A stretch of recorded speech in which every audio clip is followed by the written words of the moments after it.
Alright, today I'm going to discuss a very dumb trade rumor. Dumb for the idea of it. It'll be really dumb if it happens.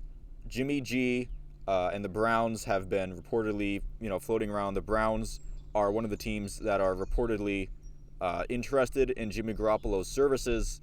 I think this was a dumb idea. I thought I was done hearing about other quarterbacks that might play for the Browns who obviously aren't going to play for the Browns. I mean, I guess with Baker, at least he was still on the roster at one point, so I guess that kind of made sense as to people speculating, well, if Deshaun Watson can't play, maybe they'll get Baker. But honestly, unless Deshaun Watson is suspended for a full year, this trade would be inexcusable from Andrew Berry. Honestly, it would be a horrible move if Deshaun Watson, even if he's suspended for 16 games, I wouldn't like it. I wouldn't like a Jimmy G trade, even if Deshaun Watson was suspended for a full year. Let's go full-blown worst-case scenario. Deshaun Watson gets the whole season, including the playoffs. Deshaun Watson won't take a snap for the Browns, which, by the way, I don't think is going to happen. I've read that the NFL tried to negotiate a 12-game suspension with the Players Association, and the Players Association basically said, we're going to let this process play out, and they weren't having any part of a 12-game suspension automatically. So I think 12 games is probably the maximum that's going to happen if the NFLPA is going to reject that offer right out of the table. But let's just say that Deshaun Watson is suspended for a full year, and the Browns are stuck with Jacoby Brissett and Joshua Dobbs currently as their quarterback room. I think adding Jimmy G in general wouldn't be a horrible idea, but when you start to talk into the price and what the Browns would have to give, and just what the Browns just went through last year, I think it doesn't make any sense. Okay, first of all, Jimmy Garoppolo's contract is he's owed $25.5 million this year. I don't think the 49ers want to retain salary on him. They don't have to retain salary on him because unlike the Browns, even though everybody knows that the Niners want to trade Jimmy Garoppolo, the Niners, at least, there's a chance that if they don't trade him, they will be fine with having him as a backup. I mean, the Niners front office has done a very good job of keeping Jimmy Garoppolo's value as high as it can possibly be for a guy is probably just going to get traded before the season starts. You can't say the same about the Browns for Baker Mayfield, of course. They had to give him away for a conditional fifth-round pick, and the 49ers still want significant draft capital that they'll probably get. And that's, again, one of the issues, that the Niners want a lot of draft capital for Jimmy Garoppolo. The Browns just unloaded a ton of draft capital to get Deshaun Watson. I don't think they have what the 49ers would want. And I guess if the 49ers want a bunch of second and third round picks, then I guess that means the Browns just don't want to draft at all within the next 2 to 3 years. That they'll just keep having fourth and fifth round picks and try to keep themselves in a perpetual winning window.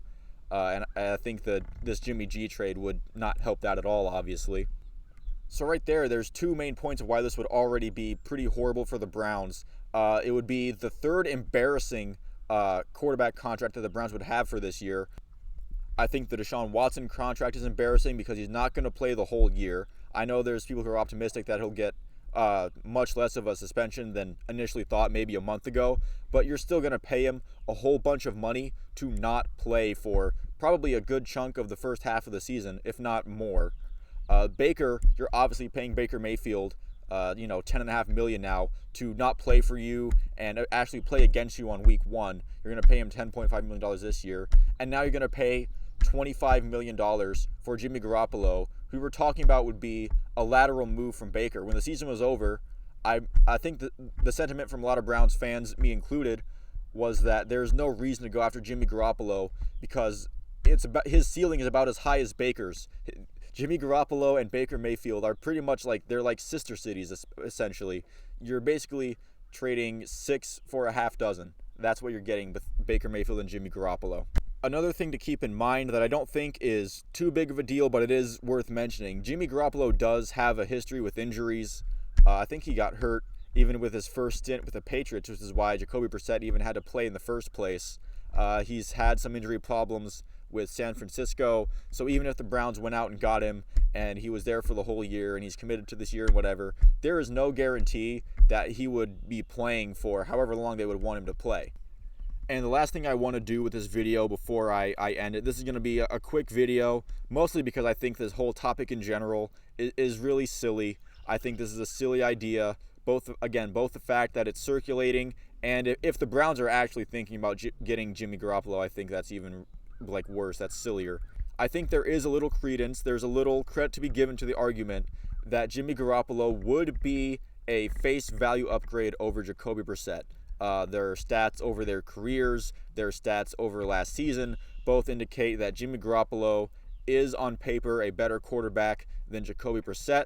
But another thing I have to mention is that Jacoby Brissett has been in the system this offseason. He's gone through some mini camps, gone through some offseason workouts. He's a little bit more, indoctrinated into the playbook than Jimmy Garoppolo is at this point.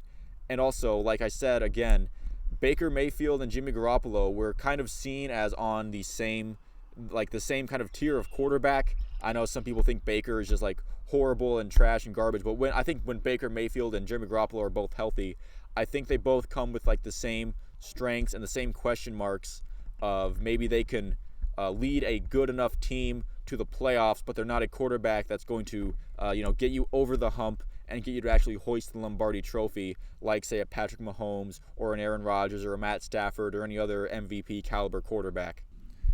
Yeah, so essentially, the Browns don't have a lot of what the 49ers want for Jimmy G. It would be tough for them to negotiate a deal with the 49ers without having a lot of draft capital. His cap hit, if you thought Baker's cap hit for what he provided was outrageous, Jimmy Garoppolo is about $7 million more expensive to provide about the same expected quarterback play. And it would just be another embarrassing quarterback contract on the roster. And even if he is the starter for, again, this is only if Deshaun Watson is out for an entire year, even if he is the starter for all that time and doesn't get hurt, there's still the question of, is Jimmy Garoppolo even good enough to where he can take a team like the Cleveland Browns, who want to be competing, and get them over the hump from playoff competitor to Super Bowl contender? So I think it would be a horrible idea for the Browns, which probably means they make this trade sometime within the next week. Thank you for watching. If you disagree with me and think that Jimmy Garoppolo would be a good addition, you can let me know in the comments. I'm always open to hearing a different opinion than my own. And thank you for watching the video. I will see you at the next one.